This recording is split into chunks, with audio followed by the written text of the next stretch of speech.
In the early years of the 20th century, in the mill town of Blackburn, a young woman died. At least, that is what the town believed.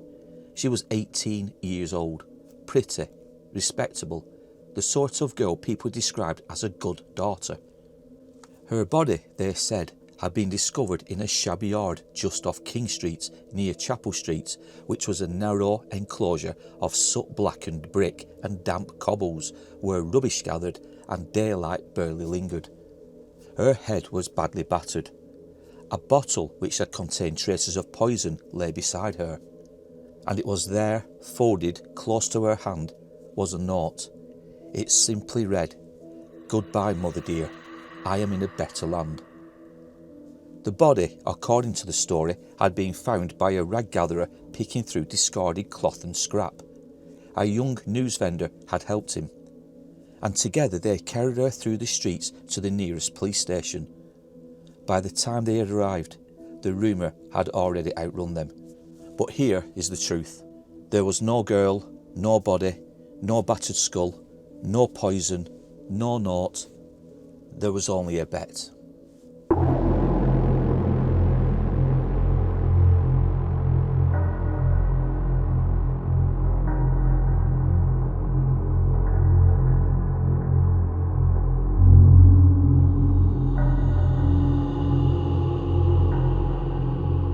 Two young men had stood in that very same area the day before, quite ordinary but respectable working young men. One of them made a claim, bold, almost playful. He said he could start a rumour that would spread around town, around the locality of Blackburn, within 24 hours. His companion doubted him, so they set the terms. 24 hours, no printed notices, no official confirmation, just words. And the man chose his subject with precision. Not theft, not politics, not scandal. He chose a murdered girl, because he understood something instinctively. Fear travels faster than fact. He went on to craft the details of this story very, very carefully. She was 18, she was pretty. She was found in a shabby yard off King Street. Her head had been badly battered, vivid enough to shock. A bottle of poison lay beside her, ambiguous enough to invite speculation, and then the masterstroke, a farewell note. "Goodbye, mother dear, I am in a better land." Sentimental and poetic. It sounded like something a real girl might write, and that was enough. He went on to tell one other person, quietly and confidentially, in the hope that this rumour would indeed spread.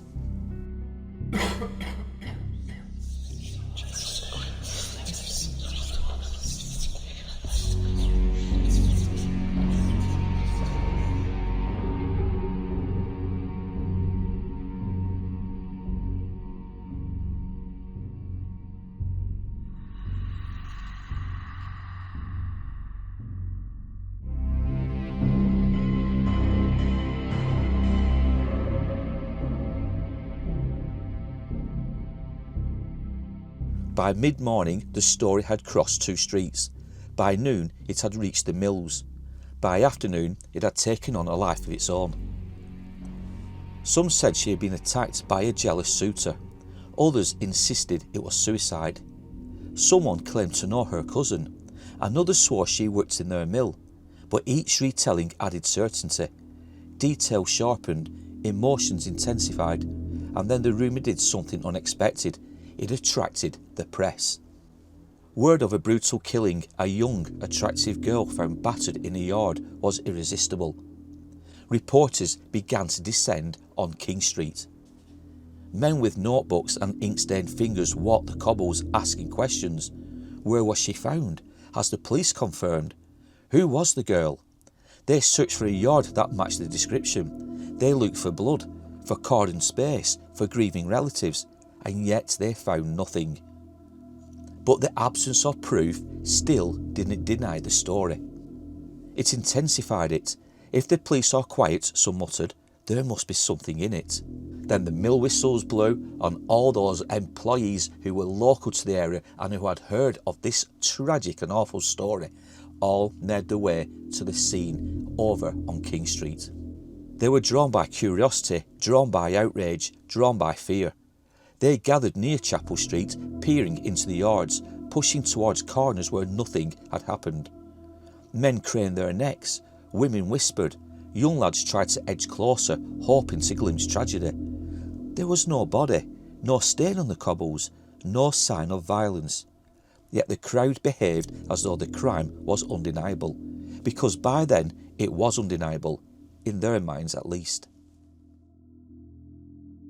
By evenings, shutters were closed. Young girls were told to make sure they were home by dusk. Strangers eyed one another with suspicion. A girl who had never existed had altered the behaviour of an entire town. Now the two young men wagered less than 24 hours for this rumour to spread. It happened far much quicker. The following morning, the instigator walked through Blackburn listening. He heard fragments of his own invention repeated back to him. Head battered, poor mother, found by a ragman. The note was quoted almost perfectly. Goodbye, mother dear, I am in a better land. It had become sacred text. The lie no longer belonged to him, it belonged to Blackburn. So why did this tale spread so quickly?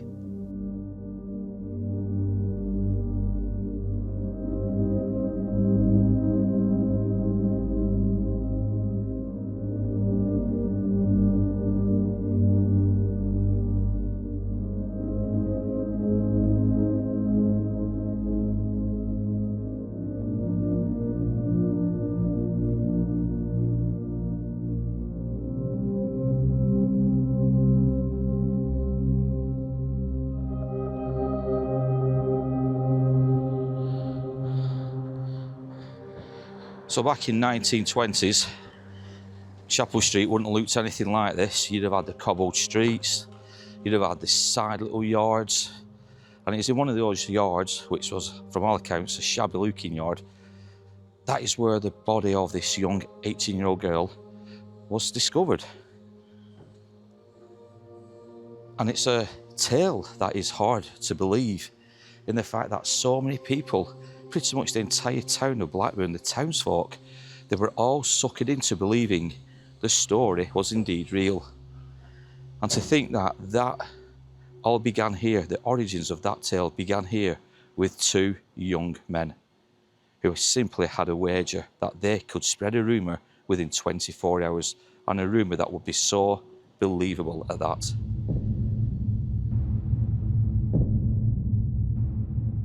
Industrial towns lived with danger, accidents, poverty, vulnerability.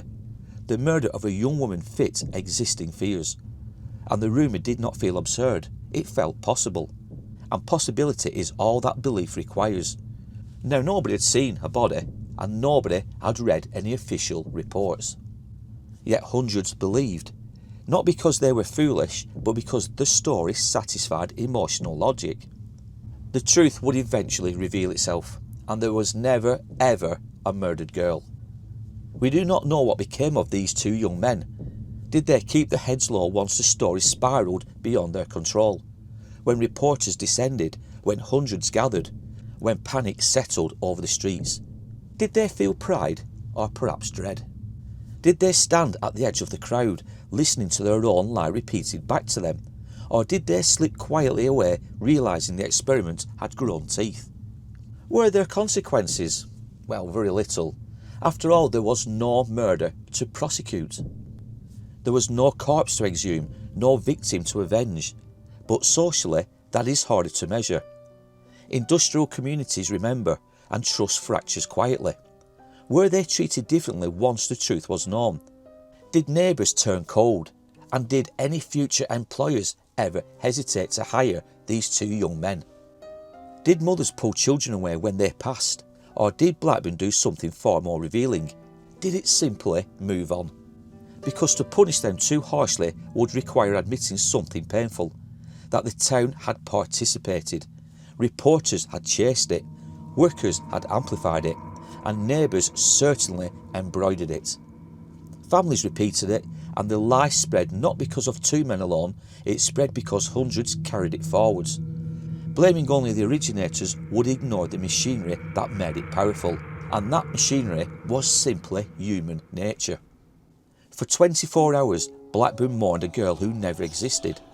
People pictured her face, they imagined her final moments, they actually felt genuine sorrow. Then, just as suddenly, she had vanished. No grave, no funeral, no record. A life created through repetition. The rag gatherer and the news vendor placed a wager simply on belief. They gambled that fear would outrun fact. And they were right. And perhaps the most unsettling part is not what they did, it is how easily it worked. Because the forces that carried that rumour down King Street in the early 1900s are the same forces that move stories today. Only now they travel further and they travel much, much faster. A body that never existed, a note never written, a mother who was never bereaved, and a town that proved how little evidence belief requires. The girl in the yard never lived, but for one day she was real enough.